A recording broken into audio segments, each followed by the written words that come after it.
कि OKX wallet से direct bank में विड्रॉल कैसे करें, लाइव करके दिखाऊंगा पूरी प्रोसेस। मिनिमम आप 27 रुपये भेज सकते हो, चार्ज कुछ भी नहीं रहेगा, 0.50 पैसे ना के बराबर। तो मैंने मेरा OKX वॉलेट ओपन कर लिया है, देख सकते हो मेरे पास चार्ज $46 पड़ा हुआ है, $4.46 पड़ा हुआ है। इसको हम विड्रॉल करेंगे पहले बैलेंस में फिर बैंक में। तो यहाँ पे आपको सबसे ऊपर लिखा मिलेगा सेंड और रिसीव। आप पहले ध्यान रखना BNB ही भेजना है, तो अगर BNB नहीं है तो BNB स्वैप कर ले, हम सेंट में जाएंगे, ठीक है।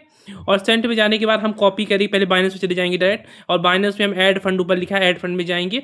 और ऐड फंड में जाने के बाद हमको ऐड फंड में क्लिक करने के बाद यहाँ पे ऑन चेन डिपॉजिट लिखा मिलेगा, उस पर क्लिक करना है। यहाँ पे आपको BNB ढूंढना है, BNB का चार्ज बहुत कम है, ना के बराबर है, और BNB कम से कम भी भेज सकते हो। यहाँ पे BNB का वॉलेट एड्रेस कॉपी कर लेना यहाँ से, ठीक है। ऐड फंड में जाना, BNB पे क्लिक करना और उसको कॉपी कर लेना यहाँ पे। उसके बाद यहाँ पे रिसीव, यहाँ पे आपको डिपॉजिट एड्रेस कॉपी है। सेंड में जाना, OKX वॉलेट पे सेंड में जाने के बाद यहाँ पे एक वॉलेट एड्रेस मांगेगा, वो डाल देना, ठीक है। लाके BNB चूज करके BNB का वॉलेट एड्रेस डाल देना। उसके बाद कितना भेजना है ये पूछ रहा है, तो जितना आपके पास अवेलेबल दिख रहा है सेम उतना ही आपको नीचे लिखना है, ना ज़्यादा ना कम। यहाँ पे 2 पैसे मेरे को कम करना पड़ रहा है, क्योंकि 2 पैसे मतलब 0.50 पैसे चार्ज लगेगा, इसलिए 2 कम कर देना, 7.75, ठीक है। बहुत अंतर नहीं पड़ेगा, ना के बराबर 50 पैसे का। बस इसको कंफर्म करना, और जो आपने OKX वॉलेट पे पिन बनाया होगा वो डालना। उसके बाद 1 मिनट के अंदर अंदर ये आपका पैसा डायरेक्ट बाइनेंस से पहुंचा देगा, ठीक है। मैं उसके बाद ही पूरी प्रोसेस बैंक तक बताऊंगा। देखो अभी हमने विड्रॉ किया है, इसको खींचते हैं 1 सेकंड।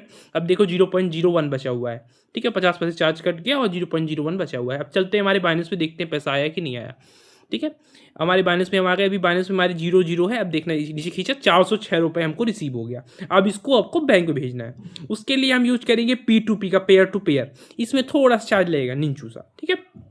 सबसे ऊपर ही बाइनेंस पे आप देखोगे, पहले पेज में ही देखोगे तो आपको यहाँ पे लिखा मिलेगा P2P, उस पर क्लिक करना, P2P में चले। P2P पे आने के बाद सबसे ऊपर आपको बाय सेल लिखा होगा, क्रिप्टो कौन सा आप भेजना है वो चूज कर लेना। यहाँ पे BNB हम चूज कर सकते हैं, या USDT में कन्वर्ट करके उसको भी कर सकते हैं। तो यहाँ पे BNB हम सेलेक्ट कर लेंगे और ऊपर सेल में चले देंगे। अभी बाय है तो उसको सेल कर देना, मतलब आप बेच रहे हो, क्रिप्टो देके पैसा ले रहे हो। उसके बाद पूछेगा अमाउंट, कितने पैसा आपको दे के बदलना है, तो मिनिमम 300 या 400 कुछ भी चूज कर सकते हैं सेल में जाके। उसके बाद यहाँ पे हम किसी भी एक चूज कर लेंगे, इतने सारे भरे हुए हैं, ये कहलाते हैं पेयर्स, ये P2P वाले, उसको किसी भी कोई चूज कर लेना। यहाँ पे आपको सेलेक्ट पेमेंट मेथड मिलेगा, ये पेमेंट मेथड आपको डालना है, उसी का डालना है इसका बाइनेंस। उसके बाद डायरेक्ट आपको पैसा आ जाएगा, चाहे आप UPI डाल दो, फोन पे नंबर डाल दो, बैंक अकाउंट नंबर डाल दो, कुछ भी दे देना जिससे आपको पैसा चाहिए, जैसे पैसा चाहिए। उसके बाद प्लेस ऑर्डर भी क्लिक कर देना, 5 मिनट के अंदर अंदर पैसा आपके डायरेक्ट बैंक, फोन पे, गूगल पे जैसे चाहिए वैसे आ जाएगा। उसके बाद यहाँ पे बाइनेंस में आना और कंफर्म कर देना कि आपको पैसा मिल गया, कहानी खत्म, पैसा आपके बैंक में आ गया। कुछ भी प्रॉब्लम हो तो कमेंट कर देना। अगर आपकी इच्छा हो, ये वीडियो अच्छा लगा हो तो एक तो लाइक कर सकते हो, मन होगा तो। Good bye.